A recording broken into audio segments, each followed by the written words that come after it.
The cowboy had buried hope the same day his dog vanished into the dust. Out here, the land took what it wanted and never apologized.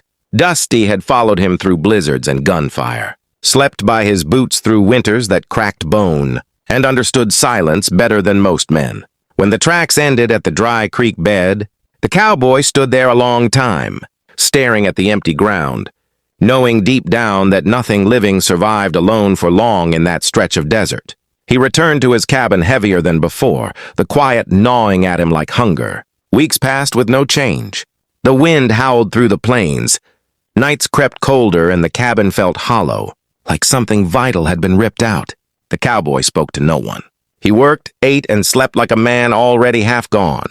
Then one evening, as the sun sank low and painted the sky the color of old blood, a sharp bark cut through the stillness. At first, he thought his mind was playing cruel tricks on him.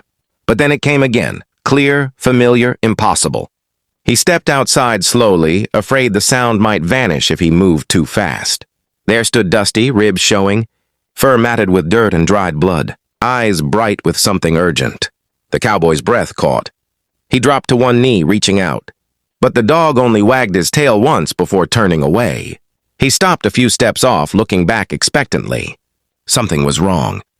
Grabbing his rifle and lantern, the cowboy followed as Dusty led him beyond known, trails into broken land, where shadows stretched long and the rocks cut sharp. Darkness pressed in, and then he saw the faint glow of a dying fire. A woman knelt beside it, her shoulders slumped, her hands trembling as she fed the last scraps of wood into the embers. When she looked up and saw him, fear flashed across her face before exhaustion pulled her down again. She was Apache. Her dress was torn, her moccasins nearly gone, and a black cloth was tied tightly around her arm.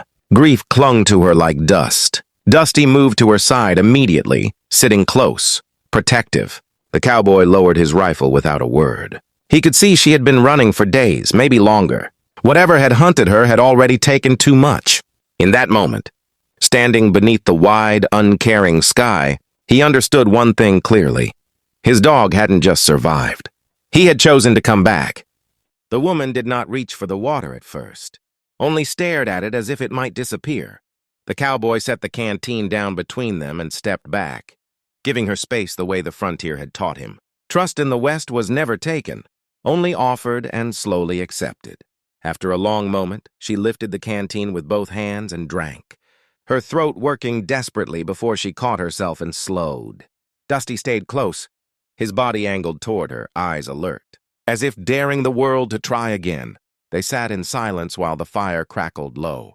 The woman finally spoke, her voice hoarse and careful, shaping English words like fragile glass. She gave her name softly, then lowered her eyes. The cowboy nodded, not pressing her for more. He could read enough in the hollow look on her face to know she had lost everything that mattered. When she shifted, he noticed how she winced, one leg stiff with pain. She had pushed herself far beyond what her body could bear. Morning came pale and cold. The cowboy shared dried meat and bread, watching as strength slowly returned to her hands. Between pauses and gestures, her story surfaced. Soldiers had come without warning. Gunfire scattered her people like startled birds. Her husband had stayed behind to cover their escape. She never saw him fall, but she heard the shots and felt the world end in that sound. She ran until her lungs burned, until she collapsed among the rocks where Dusty found her. The dog had stayed, hunted small game, kept watch through nights filled with distant voices and danger. The cowboy felt a weight settle deep in his chest as he listened. He knew the cost of violence done in the name of order. When he offered to take her to his cabin, he did not frame it as charity. It was simply the only right choice. She hesitated, eyes scanning the horizon, fear still sharp, but finally nodded. As they traveled, the land opened wide and unforgiving. Then riders appeared far off, silhouettes moving slowly across the plain. The woman stiffened, her hand tightening in Dusty's fur. The cowboy stepped slightly in front of her, rifle resting easy but ready. The riders passed close enough for laughter to carry on the wind, never noticing what they had nearly found.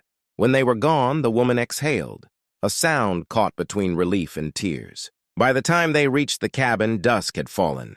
She knelt by the fire without being asked and began to cook, movements quiet and careful. The smell of warm food filled the small space, stirring something the cowboy had not felt in years. For the first time since Dusty disappeared, the cabin did not feel empty. Trouble arrived the way it always did in the West, riding in hard and uninvited. The sound of hooves reached the cabin before the men did, carrying with it a warning the cowboy felt deep in his bones. Dusty growled low near the door, and the widow's hands stilled as she listened. Fear flickered across her face, but she said nothing, only moved back into the shadows as the cowboy stepped outside. 4 men sat their horses in the yard, dust-caked and armed, eyes already searching for reasons to draw blood.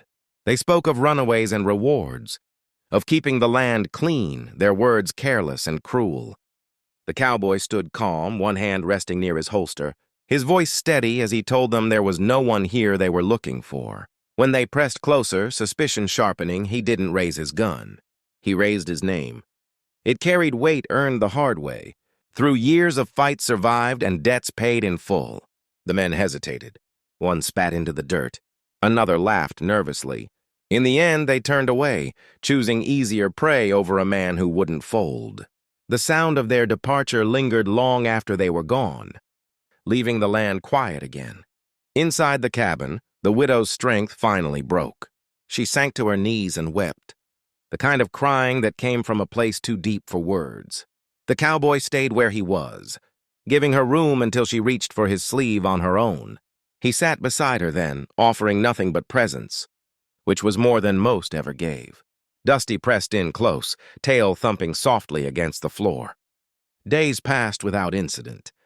The widow's English grew steadier, and the cowboy learned the shape of her silences. He saw how she watched the horizon at dawn, how her hands moved with quiet skill, how laughter returned in small, surprising bursts. She learned his routines, his scars, and the loneliness that had wrapped itself around him long before she arrived. One morning, as sunlight spilled across the plains, the cowboy realized the ache in his chest was no longer empty. It was full of something fragile and real. Dusty lay between them on the porch, eyes half closed as if satisfied with his work. The cowboy understood then that the dog hadn't just led him to a lost soul. He had led both of them home in a land where such grace was rare and hard-won.